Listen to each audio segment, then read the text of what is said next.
3, 2, 1.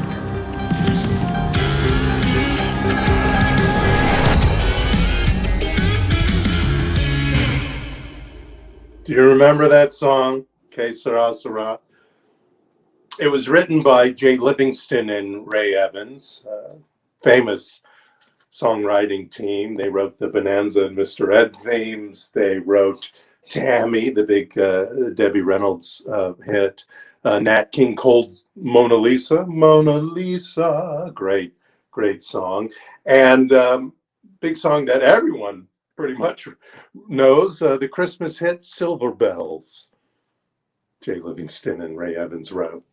So there's 3 verses in that song, and in those 3 verses, the life of the narrator is progressing from childhood to young adulthood, falling in love to parenthood, and each verse asks the question, what will I be, or what lies ahead?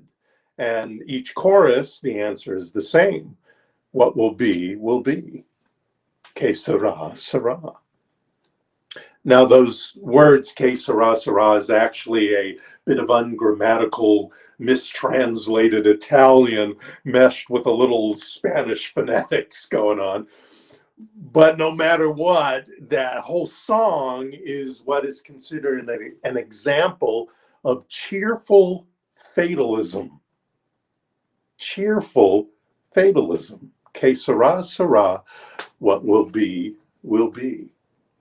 Now, that song became Doris Day's signature song, and she introduced it in Alfred Hitchcock's 1956 film, The Man Who Knew Too Much, singing it as a cue to her and Jimmy Stewart's on-screen kidnapped son, and her song echoes throughout the house and symbolically telling the son, I'm here, I'm coming, I'll save you.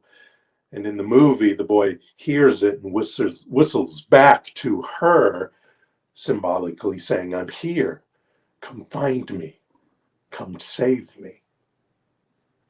Now, we don't teach fatalism, cheerful or not.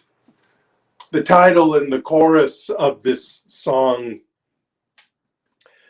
should actually be Que credere sera.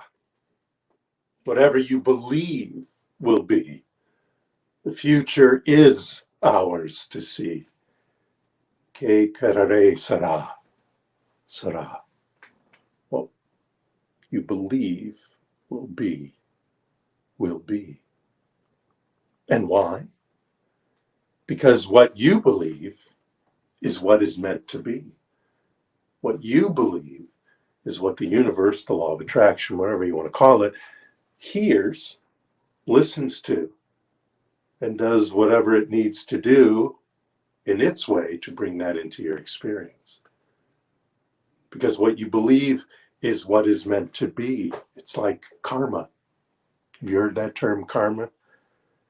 Ernest Holmes wrote in his book, Creative Mind, do you realize that your karma is nothing more than your false thinking, and that the only way to escape is to think the truth? And that brings with it the higher law. When the oldest enters, the youngest leaves, because there is nothing to give it life. The past is gone when we learn to forgive and forget. Now, that would make you think that karmatic results are negative only, which is not true. And I don't think Dr. Holmes was truly saying that. What he was saying was that, like I've said before, principle is not bound by precedent. If you don't like what's happening in your experiences, then your karma doesn't need to move forward in that. What you need to do is change your belief, and thus your karma will change. Karma, in case you didn't know, is Sanskrit that translates to the words action, work, or deed. If it was meant to be, then somehow, somewhere, it was meant to be because you sang that song, so to speak, calling, I'm here, come find me. And the universe whistled back, I hear you, what you want is coming. What you've sang will show up in your life. Now, I know that's a sucky thing to hear sometimes. Que sera, sera is much easier to swallow. What will be, and then I'll deal with it when it shows up, good, bad, or indifferent. However, there really is only one thing that is meant to be in your life. And that's what is called the thing itself. That which reveals in you, that divine beingness that is in you. That is the thing itself, the divine, God, spirit, whatever you want to call it. This month, we declare it. We declare spirit, God, the divine in our lives. We declare our power, that which is given to us as our birthright from the universe, that power from the power and presence. We declare our ability to use this power through the universal law of cause and effect, attraction, compensation. It's called by many names. But we use our power in that law to manifest whatever great things we decide we want in mind, body, and experience. We declare our right to our magnificence, our individualized magnificence, demonstrating in everything we say, think, or do. We declare our choice to be what will be per our declaration. Now, I don't believe in happenstance. I don't believe in predetermination or fate or any of that stuff. Like there's some book somewhere that says, oh, well, Jay in this incarnation will do this, that, or the other. And because, I'm always open to learning more, if that is part of some universal energetic thing going on, what I do know that is no matter what, and you can call it DNA, you can call it family stuff, whatever you want to call it, I can go past that. I can go through that. I can go beyond that. Because my declarations right here and right now are more powerful than any DNA, than any book of whatever from whatever in the past. Any self-defined good or bad karma arises from our preferences, whether they're conscious or unconscious. And of course, we teach to become conscious of that so that we can consciously adapt it or change it or whatever needs to happen, or keep it for that matter. Because we simply are here individually to discriminate what we like or dislike, what suits us or doesn't suit us, and focus on that what looks like, feels like, sounds like, tastes like what we want to declare, what we've decided is meant to be. Now, one of the earliest association of karma, as far as a definition of causality, through the law, whatever you want to call that law, occurred in this 7th century BCE, before the Common Era, a book called the Brihadaranyaka. Did I say that right? Brihadaranyaka Upanishad. It's one of the Upanishads in Hinduism. And it's translated, one of the translations is this: now as a man is like this or that, accordingly as he acts and accordingly as he behaves, so will he be. A man of good acts will become good, a man of bad acts, bad. He becomes pure by pure deeds, bad by bad deeds. And here they say that a person consists of desires, and as is his desire, so is his will. And as his will, so is his deed. And whatever deed he does, that he will reap. You reap what you sow, Bible fans. Now, I know that brings up a lot of questions, and most of them stemming from the negative bad deeds and all that stuff, ugly past experiences. I know all those kind of questions come up. And my first answer would be, why are you concentrating on the past? Why are you dealing with this definition in that way? Do you remember the wolf story, the two wolves story? I've told it many times.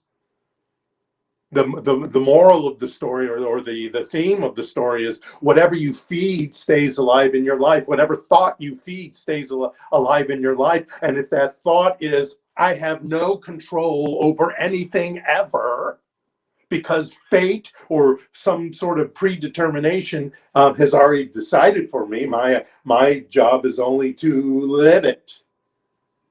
My job is only to react to it. And that's what's going to stay alive in your life, is that idea. Here's a quote by Joe Dispenza. He says,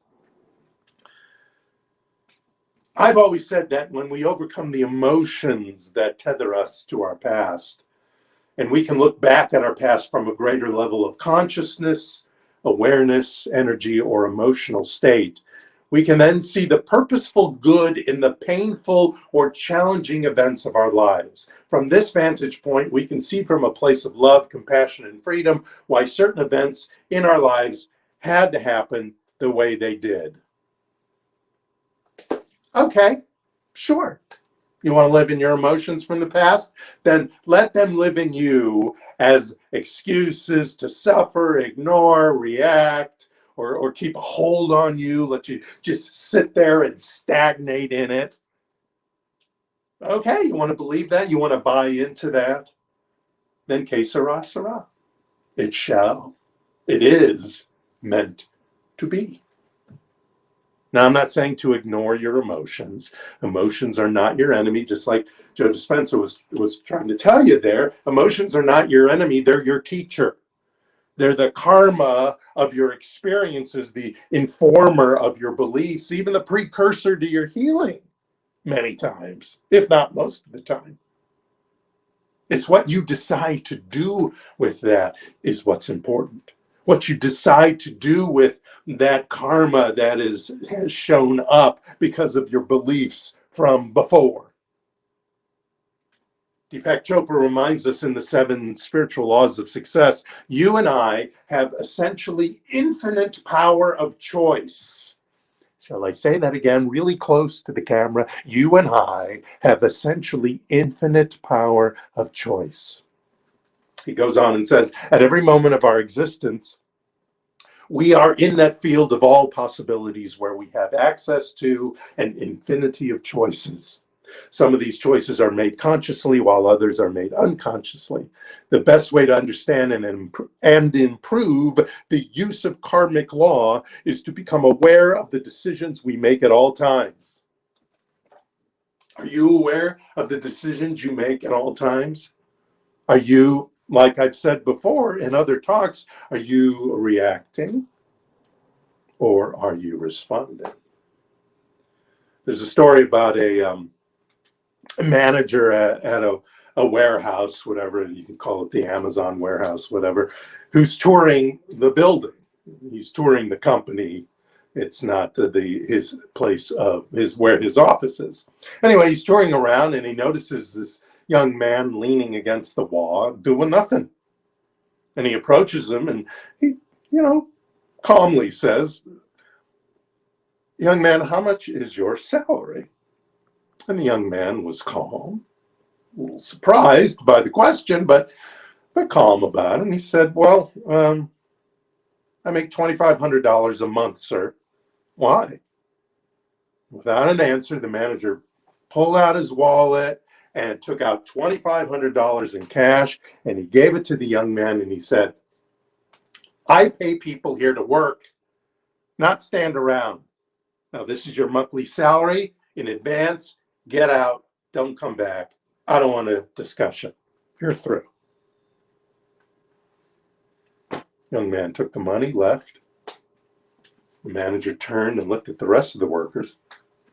Door was open. Stepped in. He said, in a threatening tone, he said, this applies to everyone in this company. Whoever does not work, we immediately terminate. One of the employees approaches the manager and asks him, "Sir, do you know the guy you just fired?" The manager replied, "No. What difference does that make?" And she said, "Well, he's the pizza delivery guy." The pizza delivery guy just made $2,500 on his break. That could happen in one way or another to anybody who reacts instead of responds, who's on purpose instead of just goes. Nothing wrong with going with the flow, but you're still conscious of what's going on right now. So how careful are you in declaring your decisions? How careful are you in creating your karma? We are what we believe, and then we teach the universe what we are, so it delivers what we want. You want to have some karma to transcend? Then start and end your day on an affirming note, like this.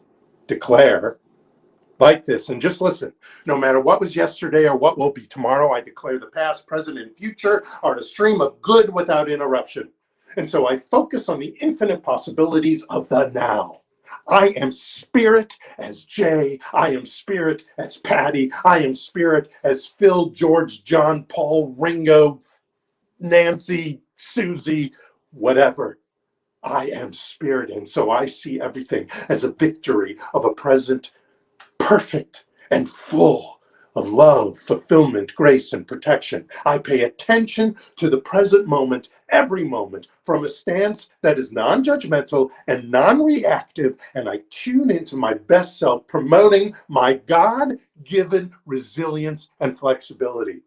And so I go forth, bold and brave, with courage, moving towards a more complete realization and revelation of my own merits, my own talents, my own power, and all that corresponds to those merits, talents, and powers in the universe.